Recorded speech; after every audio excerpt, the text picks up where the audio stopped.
Hello everybody, welcome to Pralines, Deliciousness from the World of Art. The protagonist of this episode is Tommaso Cascella, born in 1951 in Rome. He's born into a well-established family. His mother, Annamaria Cesarini Sforza, is a painter. His father, Pietro Cascella, member of the third generation of the Cascella family, is acclaimed as one of the most influential 20th century sculptors. His home, therefore, is frequented by celebrities of the then dominant cultural mainstreams that have instilled in him a love for aesthetic taste since his tender age. To tell the truth, Tommaso Cascella, early in life, tries to free himself from the family tradition. Thus, he attains the faculty of architecture and can maintain himself independently by opening a printing house where he produces refined books and editions of graphics from prestigious artists. Moreover, together with his wife Emma Politi, he edits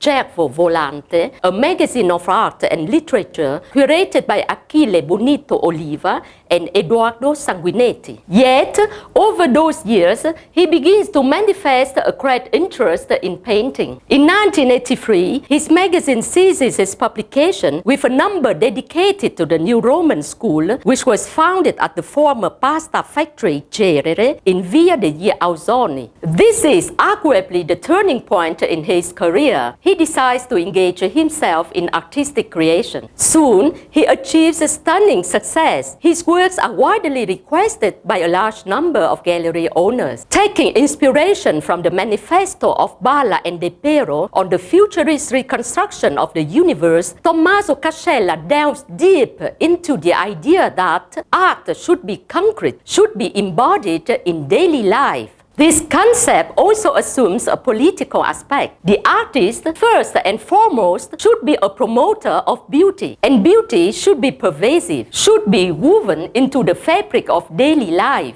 In addition to paintings, he realizes sculptures as well as objects of daily use, such as chairs, beds, and ceramics.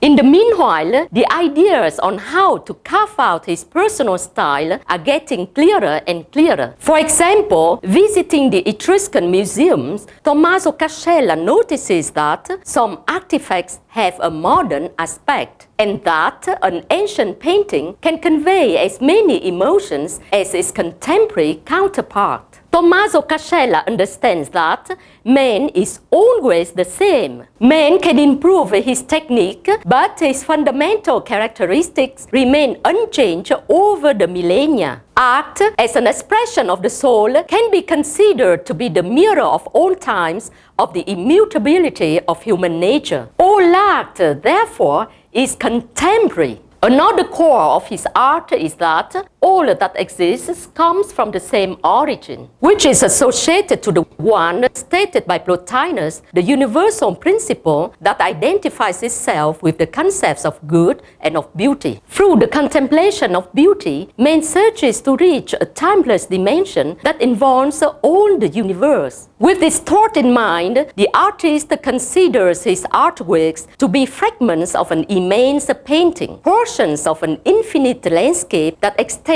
itself towards the four cardinal points. His work, therefore, features elements that tend to overcome the boundaries of the canvas. What's more, he employs recurrent signs that express his love for all surrounding him. The symbols of the infinity and of musical keys in reality belong to a section of the DNA whose structure is familiar to all human beings.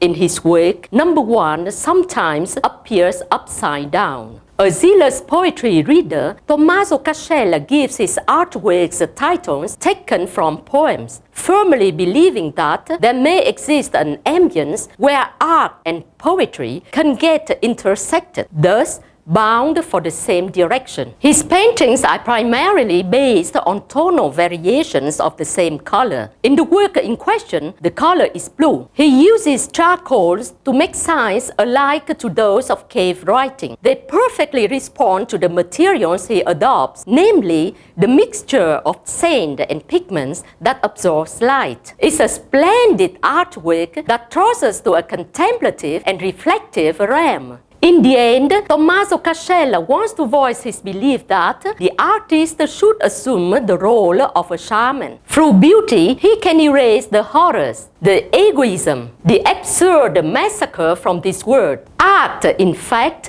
accompanies us to the dimension of peace and of well-being. I stop here.